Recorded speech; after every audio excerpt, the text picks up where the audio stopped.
I've been talking about Travis Hunter and some things right here, and there's a couple of mock drafts that I want to get to and show you guys. And I think Travis Hunter is the forgotten prospect. I had to just go back in and watch how good he was.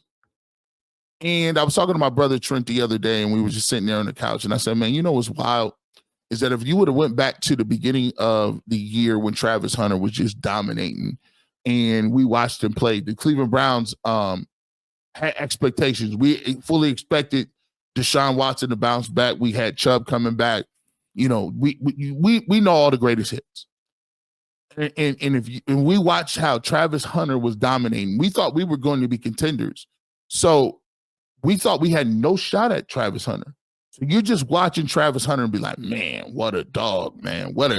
This kid is special, man. Every single week, it's just special plays after special plays. And it's like, man, wouldn't it be great to get him? How wild would that be? And then lo and behold, after the season is over, the Browns is where we are today, and they fully are capable of drafting Travis Hunter. And I think sometimes we get to a point that we try to minimize greatness. We try to normalize greatness.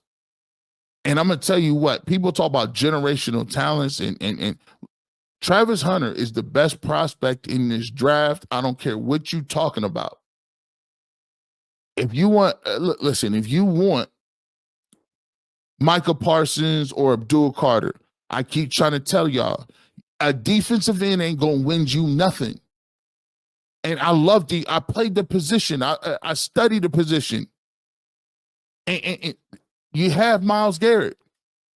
You're gonna affect a few plays a game. At most, you're getting 20 sacks? You play 17 games. That's a play. All sacks aren't even created equal. You can get a sack for a 1 yard loss. Was that really impactful? But when you got somebody that has the ability that every time he touches that football, every time he gets his hands on that football, it could be a scoring opportunity. That's at receiver, at corner, and it's on special teams. And so for me, I had to go back and remind myself what it was. And this is a little mock draft. This was on First Things First. This is courtesy of First Things First. And they talked about exactly Travis Hunter being one of those guys that's falling down the board. And I'm like, man, I don't know how that's possible. Ain't no such thing as falling down the board with me. The dude is special, period. Period, point blank. Let's get to it. You see the breakdown of offense to defense. This was interesting, right? Because we just spent time talking about wide receiver for the Patriots. They have Gonzalez already, so you can make the case to put Gonzalez and Hunter together, and you have two great corners and sort of set on defense. And then again, have that 10 or 12 play package for him on offense. But they could view him as a wide receiver and just put him in there 1A and just let him, let him be your one. It wouldn't surprise me here at 4 if they went offensive lineman, but Travis Hunter he's really good. Like whenever you watch him play, go put on his highlights on YouTube. We're going to find them. When he catches that football, no one catches him in the football field. He was playing a different speed to everyone else. Yeah, it's like Reggie Bush-esque. Yes. So this, again, if Travis Hunter had announced, I am only playing, I'm going to do this with both positions, wide receiver, he would be around a what pick to you? I think he would be the second wide receiver. Okay. And if he said, I'm only playing corner? Probably second corner. Okay. So here's the reason. Those both high.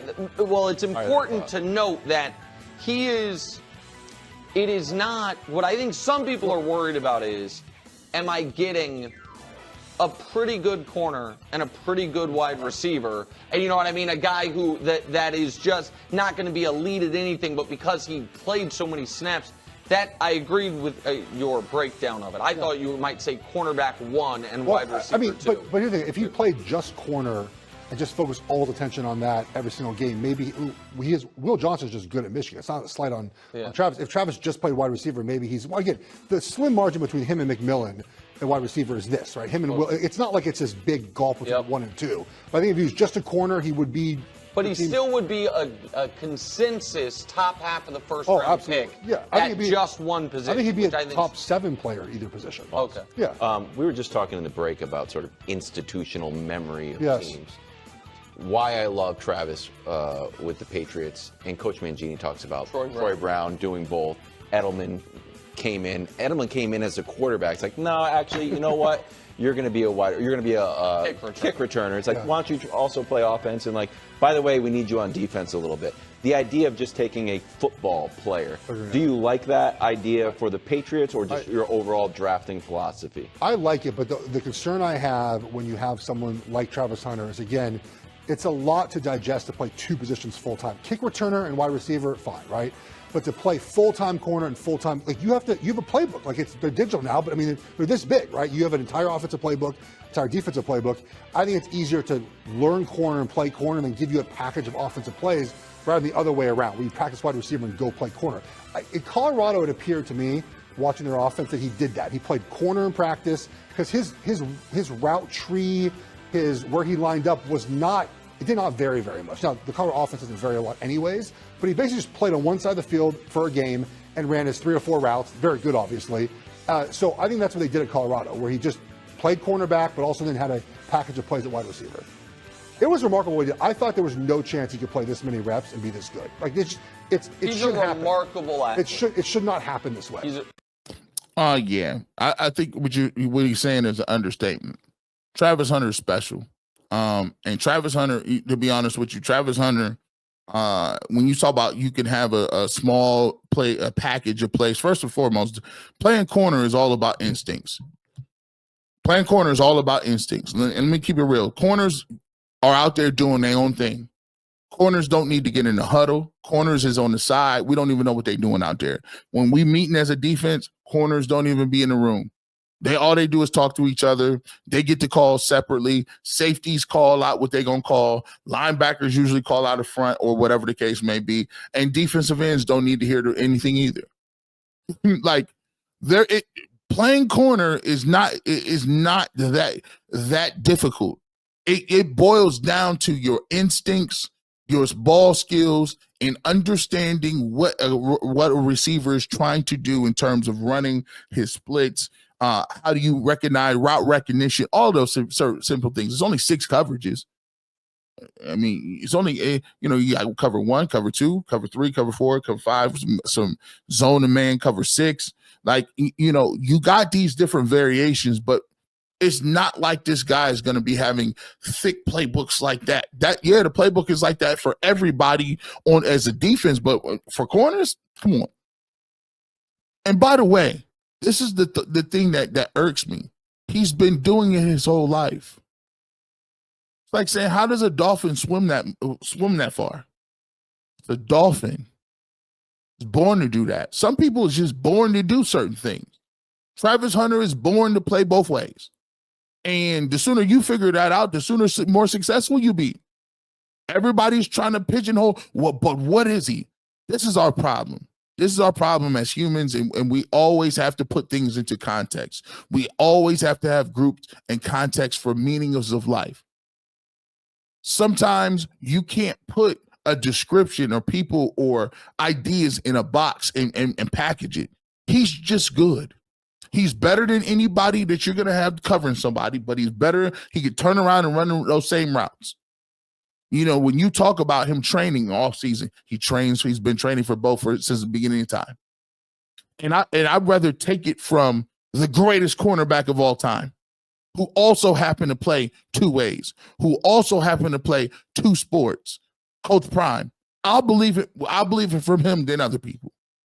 And he says he's better than me when I was at that age.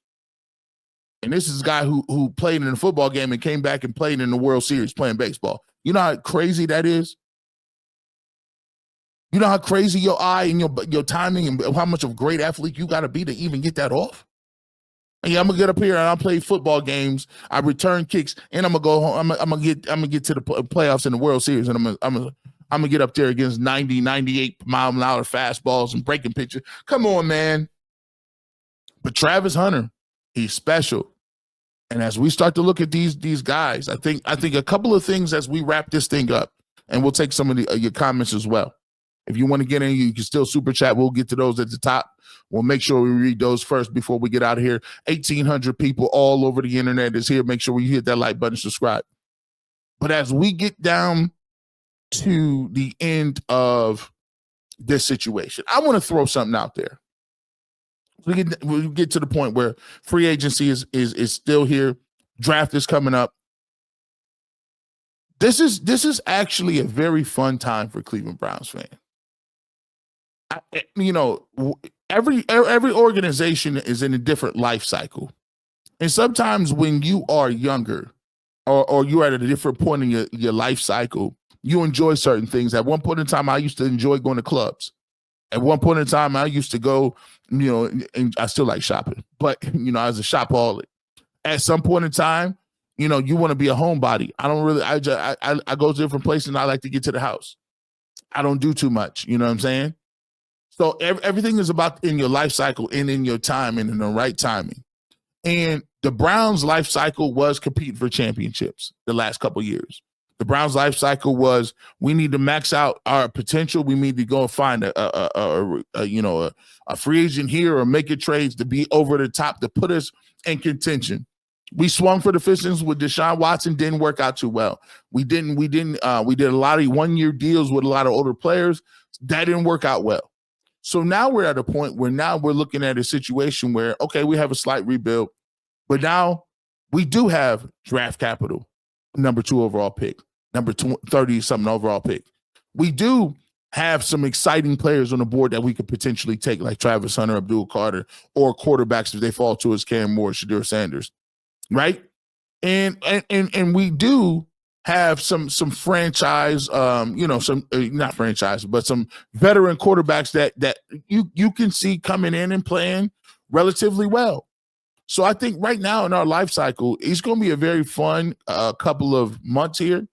Some people may not, quite describe it as that, but I think it's a different life cycle where now the draft means something. Free agency is a little more fun.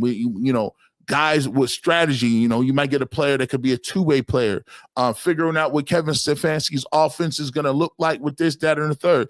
Can Kenny Pickett get some minutes? Is Russell Wilson finished? All these things are going to be a great opportunity for us to have conversations like this about the Cleveland Browns, especially getting into as we move to the draft. Let's get to your comments, and we'll continue to work through this, man. We appreciate you. Our MacDog, as always. G, would you like to see Hunter, since most of his Heisman Trophy winners have a decent enough career? Would you let him punt return, play DB, and third down receiver? I'm gonna let him play whatever he wants. I'm gonna let him play all of that. And the reason I'm gonna let him get into all of that is because I think that now, if you play him at receiver, Jerry Jeudy is better. If you play him at corner, Denzel Ward is better. Greg Newsome is better. Martin Emerson is better. We haven't had a kick returner since Josh Cribbs. We haven't had a kick return game. Our special teams are terrible.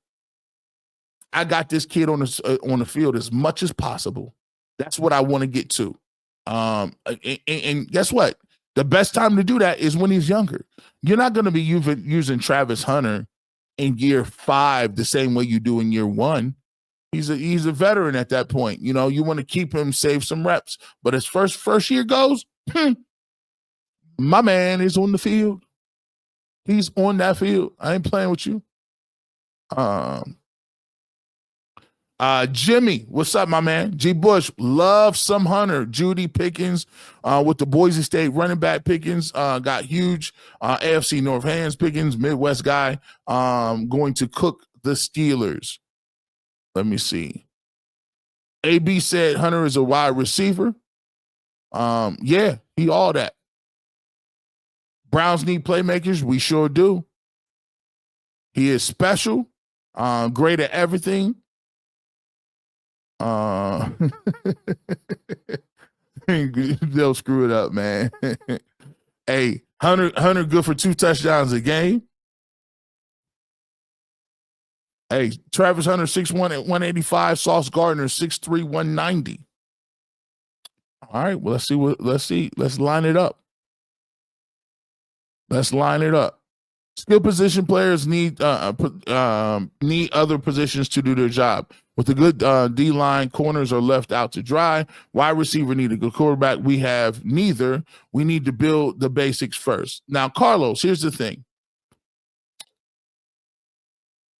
here's a problem with your thought process. Well, they are getting a quarterback. They'll have a veteran quarterback. I think the quarterback room will be better than it was last year.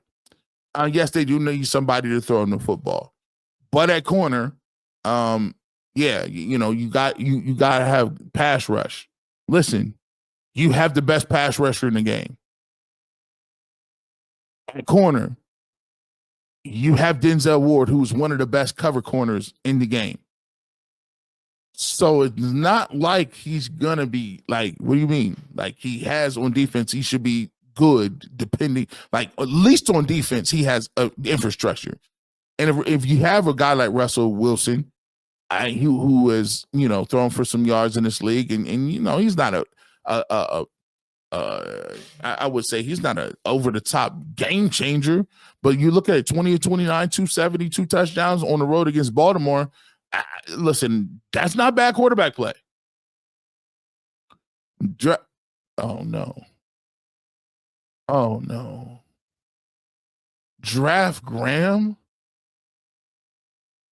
Why would I draft Mason Graham? Here's the reason and you know what? Here's the reason we get into this stuff. Mason Graham is a fine player, but just learn from what the Browns just did. The Browns just got rid of Dalvin Tomlinson. They had to cut him. Dalvin Tomlinson was the Browns' #1 free agent from a couple of years ago. Dalvin Tomlinson in his time here had 3 sacks. They all came against the Cardinals. You're talking about a defensive tackle that is going to affect one aspect of the game. That is stopping the run. You do not waste. Let me bring this back. You do not draft a defensive tackle at #2 or anywhere in the top 10 unless you are getting Aaron Donald type players. You better get Warren Sapp. You better get John Randall.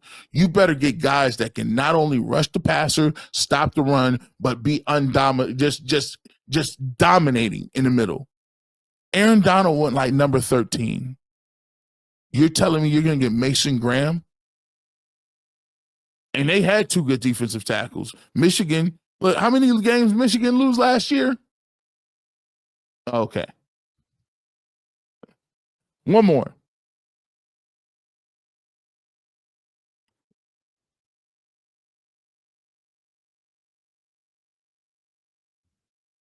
All right, here we go. Keith McLaughlin, because it was all BS. Garrett has been exposed, just as Barry and Stefanski were last season. This was nothing more than a money grab when the money was always there. What else was there? Hey, man, he got paid. He did. He sure did get paid. One more. You should do this more on X. This format is dope. I'm picking up Wendy's hearing you, man. So yeah, if you guys are here, if you are watching on X, I'm here live on Saturday, every Saturday, 9 to 11. If you're on Facebook, hey, I put it on my profile page. Make sure you follow G Bush 91, Garrett Bush, right here on Facebook, man. I'm here every Saturday, 9 to 11. When you're on YouTube, UCSSF, if you like Ultimate Cleveland Sports Show, you can subscribe. It'll pop up for you right there.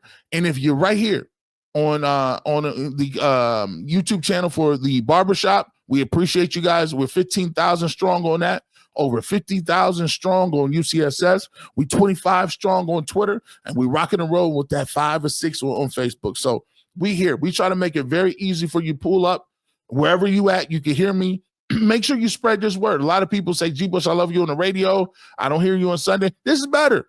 I ain't gonna lie. This is better. I can give you videos. I can do long format takes. I can, do a lot of things with audio and visual that I can't do on the radio. So make sure you spread the word. G Bush is still here. The barbershop is still here, and we rocking and rolling.